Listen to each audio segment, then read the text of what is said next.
뺑소니 하지 맙시다. 뺑소니 해본 적 있으세요? 없다고요? 아닐걸요? 누구나 말 실수하잖아요? 욕하다 보면 수습하기 어려운 말도 뱉어내고요. 그러니까 네가 그런 대우를 받는 거야. 누가 도와달래? 괜히 나서지 마. 다 그러면서 사는 거야. 유난 떨지 마. 기억하세요? 말로 상처내는 것도 인명사고입니다. 슬쩍 넘어간다고 없던 일 되는 거 아니거든요. 에이, 농담이야. 별거 아닌 거 가지고 꽁이 있냐? 네가 그렇게 나오니까 나도 모르게. 고의가 아니었다고 변명하기 전에 얼마나 다쳤는지 살피는 일이 먼저지 않을까요?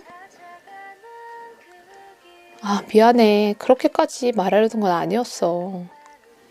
사과하고 싶어. 내가 실수했어. 적절한 표현이 아니었어. 내가 너무 심했어. 현장에서 도망가지 않았으면 좋겠습니다. 응급조치가 먼저예요. 관계에서 뺑소니만큼은 하지 말았으면 합니다. 오늘도 편하고 야한 밤, 이제는 책을 들고 오는 그대들의 여우입니다.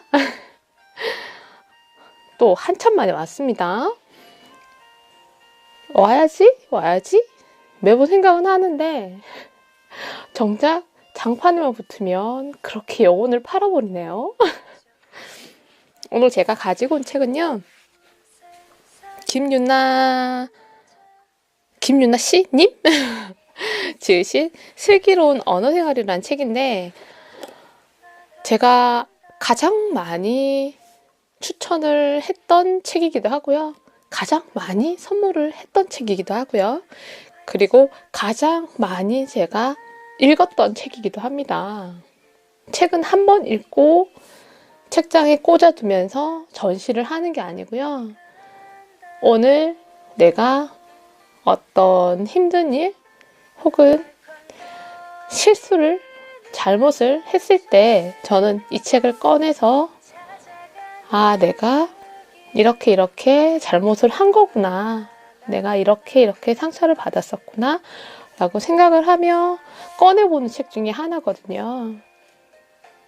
그래서 지금처럼 많은 말들과 많은 글들이 정신없이 살아가는 이런 세상에서는 이 책이 가장 많은 위로를 해주는 것 같아요. 이분이 말그릇이라는 굉장히 좀 유명한 책을 쓰셨는데, 저는 그 책보다는 이 책이 훨씬 읽기 쉽게 되어 있다고 생각을 하고요.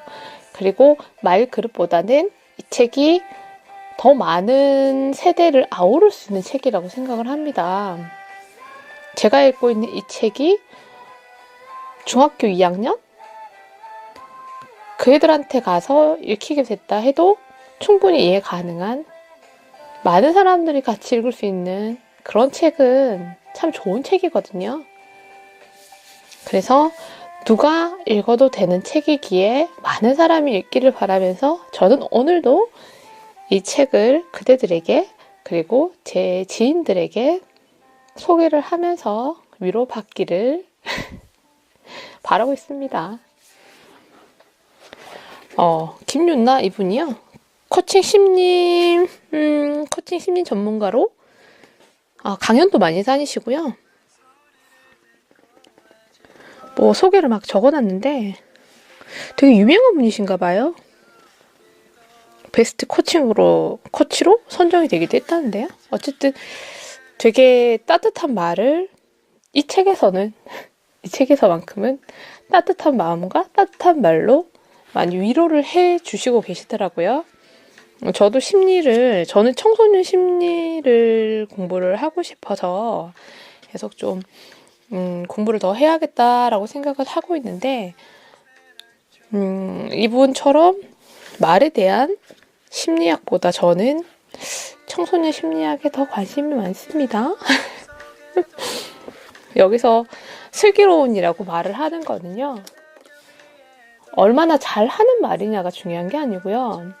얼마나 듣는 사람의 입장에서 말을 하느냐를 생각하게 하는 것 같아요. 정말 슬기로운 거는요. 내가 하는 말이 상대에게 갔을 때 상처가 되지 않는 말들로 잘 꾸려져 있다 해야 될까요? 그런 말이 슬기로운 말이 아닐까 저는 생각을 합니다. 오늘 그대가 했던 말들은 슬기로운 말들이었을까요? 아니면 상처를 주는 말들이었을까요? 한 번쯤 그대들이 오늘 해왔던 말들 돌아볼 수 있었으면 좋겠어요. 저는 오늘 말을 그닥 한 게 없어가지고요. 그리고 잘못을 한 게 있다면 그 잘못에 대해서 당연히 상처가 누군가는 났을 거예요. 그리고 그 상처에 대해서 사과를 할 수 있는, 그렇게 잘못과 상처와 사과는 뭐죠? 사과를 한 세트라고 생각을 하시고 그 당연한 세 개의 한 묶음을 같이 가지고 다녔으면 좋겠어요. 그래서 내가 잘못을 하면 그 사람이 상처받는 걸 인지해야 되고요. 그리고 그 상처에 대해서 내가 사과를 해야 돼. 오늘 발음 왜 이러죠? 사과를 해야 되는 것까지도 스스로 인지를 하며 살아갔으면 좋겠습니다. 어떤 잘못들 앞에서 사과를 하는 게 어려운 건 맞아요. 어떤 사과도 쉬울 수가 없습니다. 그렇기 때문에 우리는 더더욱 사과를 해야 되고요. 어려운 사과여야 합니다. 그래야 내가 또다시 누군가를 상처 입히는 그 행동들에 적절한 브레이크가 될 수 있거든요. 어려운 사과일지 모르지만 내가 한 일에 대한 책임이라고 생각을 하시고 언제나 사과와 그가 받을 상처와 그리고 내가 해온 잘못과 뭐라 그랬죠? 내가 해온 잘못과 상대가 받았을 상처와 그리고 내가 책임져야 하는 사과까지 해서 한 세트로 항상 같이 생각을 하면서 같이 다닐 수 있었으면 좋겠어요. 오늘은 슬기로운 언어생활과 그리고 뺑소니로 뺑소니 하면 삐용삐용 찰컹찰컹 합니다. 그러니까 우리 그대들 말에서도 뺑소니 하지 마시고요. 말로 주는 상처는요. 빨간 약도 못 발라요. 밴드도 발라줄 수가 없고요. 새살솔솔 마데카솔도 안 되고요. 상처에는 후시딘도 안 됩니다.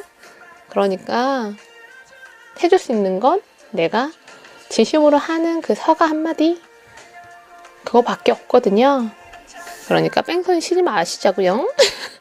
끝까지 책임지는 우리가 됐으면 좋겠습니다.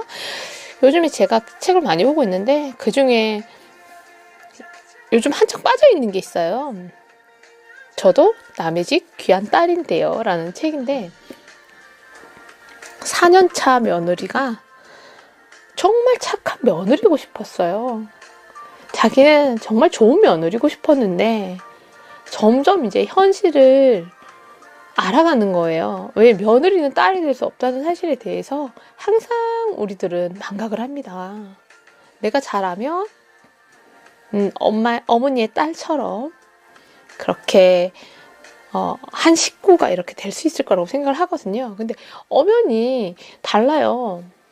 다르다는 걸 인지를 해야 상처를 받지 않는다는 게 그게 뭐 나쁜 며느리가 되고 뭐 불량한 며느리가 되고 그런 게 아니고요. 그 선이 정확한 게 맞다라고 저는 생각을 하거든요. 어머니가 그렇게 나한테 서운하게 하는 것도 시어머니니까 그럴 수 있는 거라고 생각을 합니다. 그리고 며느리가 서운한 것도 며느리기 때문에 서운한 거예요.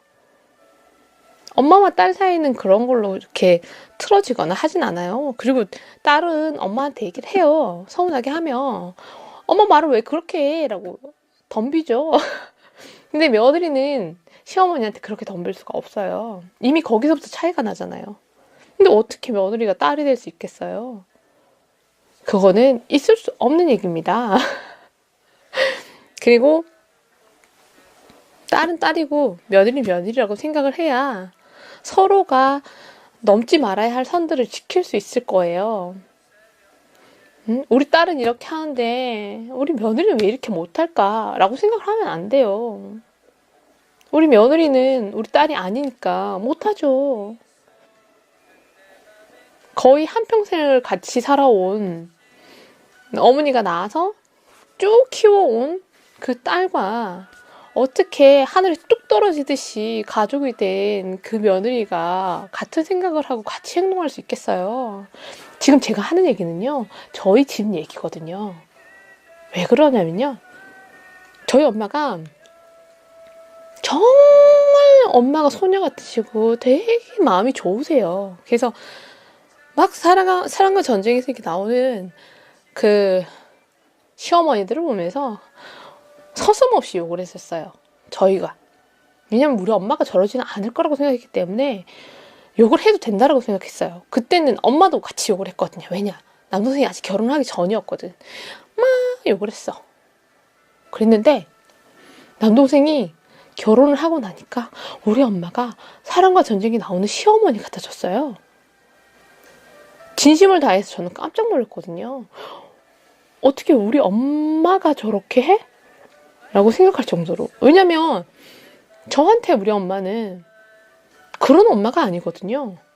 심지어 며느리 앞에서는 시어머니가 돼도 제 앞에서는 엄마가 또 돼요. 신기하게 이게 뭐 캐릭터가 완전하게 이렇게 바뀌는 느낌이 들어요. 전 그걸 느꼈거든요. 그래서 저는 우리 엄마도 그런데 다른 뭐 내 남자친구나 없지만 내 남편의 어머니 이제 시어머니가 되실 분이 그러지 않을 거라는 생각을 그 순간 다 버렸었거든요. 이 책에서 그런 게 아니고요. 저는 저희 엄마를 보면서 느낀 거예요. 우리 엄마는 그렇지 않을 거야라는 생각을 저도 했었어요. 아유, 우리 엄마는 그럴 사람 아니지. 엄마 얼마나 좋고 정도 많은데 이랬는데 거짓말 안 하고요. 앉아있는 모습까지도 뭐라 할 정도로요. 그게 왜 그렇게 된지는 모르겠는데 그런 시기가 있는 건지 심지어 자주 하는 전화도 싫고요. 그러니까 그냥 모든 게 다 이렇게 눈에 거슬리는 것 같이 느껴졌나 봐요. 이상하지만 그래요. 그걸 옆에서 제가 이제 지켜봤으니까 제가 뭐라고 말릴 수가 없었어요. 괜히 말린다고 설치다가 불난 집에 기름을 부을 것 같아서 말리지는 못하고 그냥 듣고만 있었거든요. 듣고만 있고 세월이 지나야만 이게 해결될 수 있겠다라는 생각이 들어서 어차피 엄마가 막 대놓고 이렇게 하시지는 않으시니까 난 듣고만 있고 그냥 계속 이렇게 세월이 지나가길 생각을 하다가 이제는 저희 올케가 시집 온 게 한 5년? 6년 다 돼가는 것 같아요. 근데 지금은요, 저희 엄마가 시어머니일 때나 엄마일 때나 그 차이가 많이 좁혀졌어요. 지금은 예전처럼 그 정도는 아니고요. 지금 정말 많이 나아지셨거든요. 그렇다고 해도 우리 엄마가 우리 올케이 엄마처럼 되지 않더라고요. 그걸 보면서 저 이 책 제목처럼 생각했었어요. 우리 올케도 올케네 집에서는 참 귀한 딸일 텐데, 귀한 자식일 텐데 아무도 모르는 그냥 정말 신랑 하나 믿고 여기 딱 왔는데 뭐 우리 집이 어떻게 돌아가고 우리 집이 어떤 뭐 형태로 어떤 습관으로 살아가고 있는지에 대해서 모르잖아요. 근데 그 아무것도 모르는 곳에 혼자서 무슨 정글에 혼자 떨어진 죄인 마냥 죄인 말고요. 타잔의 죄인이요. 그렇게 거기에서 생존해 가는 그 시간을 보면서 참 마음이 많이 아프기도 했었고, 저게 현실이구나 생각도 했었거든요.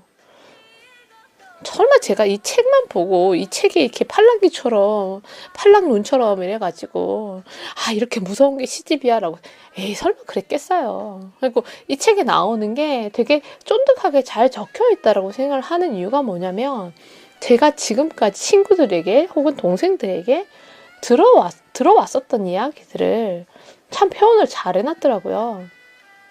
새로운 이야기가 적혀 있는 건 아니에요. 왜냐하면 이미 다 들었던, 이미 다 알고 있던 내용들인데 그걸 어쩜 이렇게 표현을 잘 해놨을까, 거기에 감탄을 한 거지. 아유, 설마 제가 이 책을 하나 보고 아우, 나는 이 책 보니까 시집 갈 수 없겠다, 그렇게 하겠어요?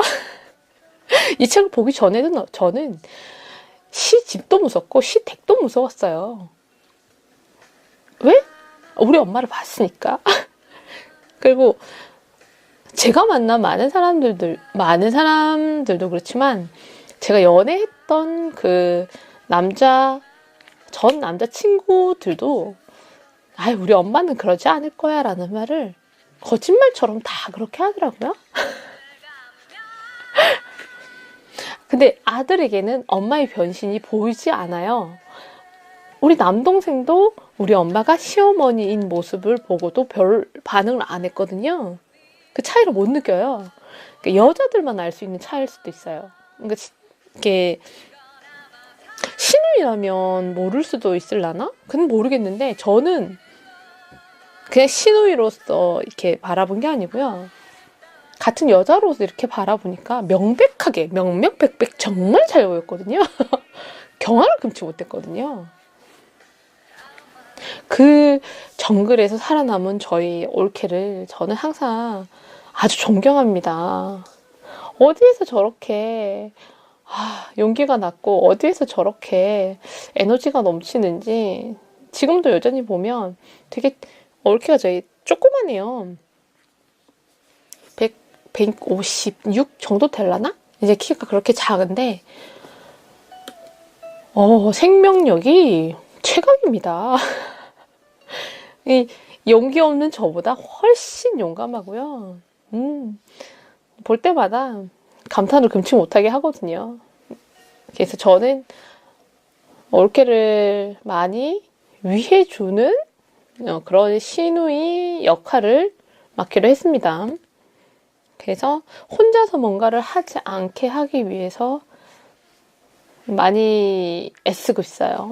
애쓰고 있는데, 제가 누군가의 어느 집에 또 며느리로 가게 되는 그 순간이 되면, 우리 올케는 누가 챙기나 라는 걱정을 좀 하는데, 그나마 지금은 예전보다 많이 이렇게 녹아드는 느낌이 들어요.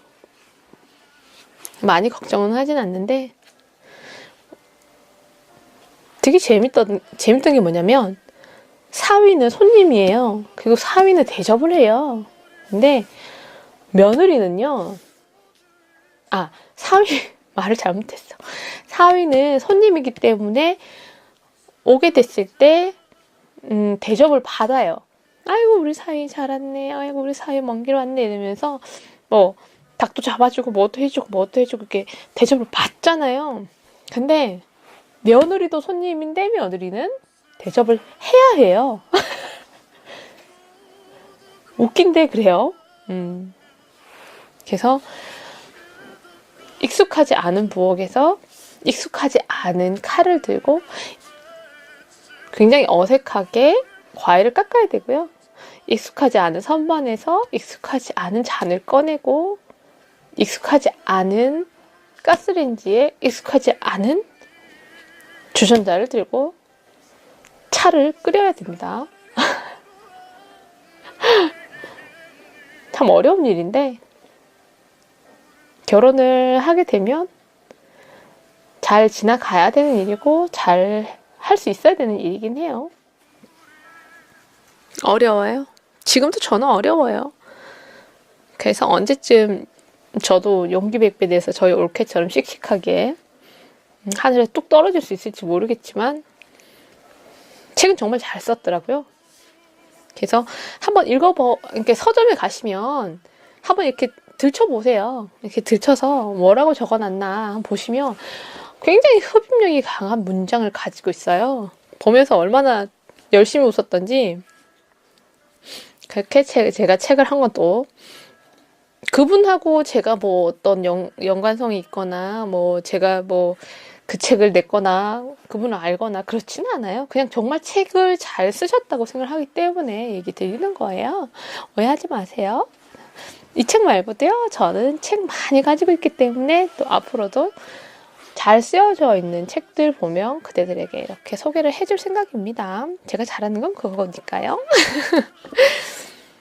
이 봄 이벤트로 제가 편지 보내드리는 거를 했었는데 그 편지로 인해서 새로운 인연들도 많이 만나게 됐고요. 그리고 그 편지로 인해서 기존에 정답게 지내던 이웃님들하고는 더더욱 정다워질 수 있게 됐고요.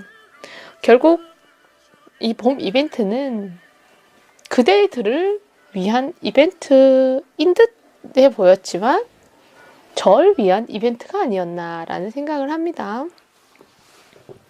26통 정도를 쓴 것 같은데요. 열심히 하루 종일 편지만 썼습니다. 일요일날. 예, 쓰면서 그대들 한 분 한 분마다 각각 다른 이야기와 그대들에게 전할 수 있는 이야기들을 써가면서 생각도 많이 했고요. 그리고 이런저런 걱정들, 이런저런 고민들 나만 하는 건 아니구나 라는 생각에 동지애도 느꼈습니다. 그렇게 그대들의 입장에서 생각을 하고요. 그대들이 듣고 싶었을 어떤 이야기들을 써가면서 웃기도 하고요. 마음 아프기도 하고요. 그랬습니다. 참 고맙고 향기로운 그런 인연들이 많아지는 것 같아서 감사하죠. 저는 언제나 그렇듯이 저는 감사합니다. 그리고 머지않아서 다시 또 다른 이벤트로 찾아올까 생각을 합니다. 제가 무슨 이벤트를 이렇게 열심히 하는 게 뭔가의 목적이 있거나 그랬었으면 저격을 했겠죠. 한 사람에게만. 그런 건 아니고요.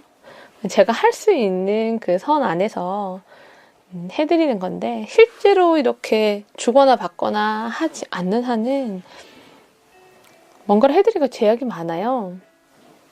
그렇다고 제가 뭐 엄청 많이 이렇게 연봉을 받고 일을 하는 사람이거나 그래가지고 그대들한테 막 상품을 팡팡 쏠 수 있고 그럴 수 있는 사람은 아니라서 그러지는 못하지만 제가 할 수 있는 그 선 안에서 그대들과 조금 더 특별한 어떤 이벤트 그런 추억들 열심히 만들어 가보려고 생각하고 있습니다. 그러니까 기다려주세요. 또 오겠죠? 오늘 날씨 흐리던데 수요일날 비가 올 것 같다고 얘기를 하더라고요. 우리 기상청이 요즘에 좀 잘 맞추나요? 그 문어처럼 잘 맞추고 있는지 모르겠는데 비 소식이 있다고 하는데 예전에는 비하면 옷이 젖어서 싫고 뭐 이래서 싫고 막 이랬었는데 지금은 비라고 하면 반갑죠. 일단 비가 오고 나면 미세먼지가 확실히 적어지니까 맑은 하늘을 볼 수 있고 멀리 있는 산들도 눈에 보이니까 그래서 지금은 비가 많이 반가운 손님같이 느껴지거든요. 수요일 비가 오고 나면 우리 그대들 마음에 이렇게 흐리게 끼어있는 그 미세먼지들도 깨끗하게 씻겨 나갔으면 좋겠습니다.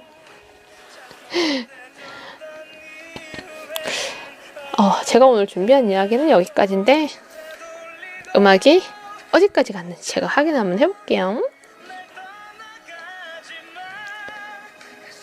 대충 정리를 해도 될 것 같아요. 이 정도면 꽤 했을 거예요. 요즘 책 보고 글 쓰고 책 보고 글 쓰고 올해 안에 에세이집을 하나 정리를 해야 되겠다 생각을 했는데 벌써 3월달이 다 지나가고 있거든요. 저 언제 하죠? 매번 느끼지만 너무 게으른 것 같아요. 조금 더 부지런하게 지나가는 이 3월을 채워야 될 텐데 라고 생각만 합니다. 부지런하게 그제들에게 찾아오는 것도 아니고 요즘 너무 책만 보고 있는 것 같아요. 그리고 영화를 제가 캡틴 마블 말고는 볼 게 없어가지고요. 영화를 본 게 없는데 이번 주에 돈도 개봉하고요. 그리고 우상도 개봉하고요. 악질 경찰도 개봉하는데요. 돈은 유준열이 주연이었고요. 우상은 한석규, 설경구였고요. 악질 경찰은 이성균이었던 것 같아요. 취향대로 골라서 보실 수 있게 영화가 3편이나 개봉을 하던데 저는 아마 돈을 보게 될 것 같습니다. 제가 보게 되면 후기를 아주 적나라하게 적어드릴게요. 오늘도 야하지도 않으면서 야한 밤이라고 제가 또 제목을 올리겠죠. 그래서 뭐라도 야한 뭔가를 이렇게 꺼내야 될 것 같은 느낌이 들기는 하는데 꺼낼 만한 야한 이야기가 없어요. 제가 뭐 야할 게 뭐가 있겠어요? 앞으로는 야한 밤이 아니고 야해질 가능성이 희박한 밤? 이렇게 방송을 해야 하나? 야하지는 못해도 마음이라도 이거 야한 밤에 사연이 좀 있는데 이 사연을 제가 중간중간에 한 번씩 얘기를 드리기는 했었는데 아직도 여전히 저한테 왜 야한 밤이라 그래요? 물어보시더라고요. 안 가르쳐줘야지. 오랜만에 제 목소리 들으시고 오늘 밤 아주 단 꿈 그리고 향기로운 그런 길을 갈 수 있었으면 좋겠습니다. 이런저런 이야기들을 채우면서 아마 녹음을 하면서 뭔가 소리가 잡음이 들릴 거예요. 그게 왜 그러냐면 제가 앉아서 이렇게 녹음을 하는데 발에 쥐가 났어요. 그래가지고요. 발에 쥐가 난 거 푼다고 자꾸 꼼지락거려가지고 그러니까 혹시나 잡음이 들리면 제가 쥐가 나가지고 자꾸 꼼지락꼼지락 하는구나 생각하시고 안 들리면 들리지 않게 잘 수습했구나 라고 생각하시면 될 것 같아요. 요가하고 와서 방송도 하고 오늘 제가 참 많이 바쁩니다. 그렇지만 그네들 자주 찾아오겠다고 얘기를 이제 진짜 못할 것 같아. 계속 못 지키고 있는 것 같아서. 그래도 다시 해보겠습니다. 머지않은 시간에 다시 찾아오도록 하겠고요. 양치기 소녀가 된 것 같아. 그리고 방송이 아니더라도 그대들에게 글로써 댓글로써 인사할 수 있고 자주 소통하도록 하겠습니다. 평화의 야한밤 저는 그대들의 여우였고요. 안녕히 주무시고 따뜻한 밤, 향기로운 밤 되셨으면 좋겠습니다. 이만 저는 가겠습니다. 안녕히 주무세요. 갈게요. 잘 자요 뿅.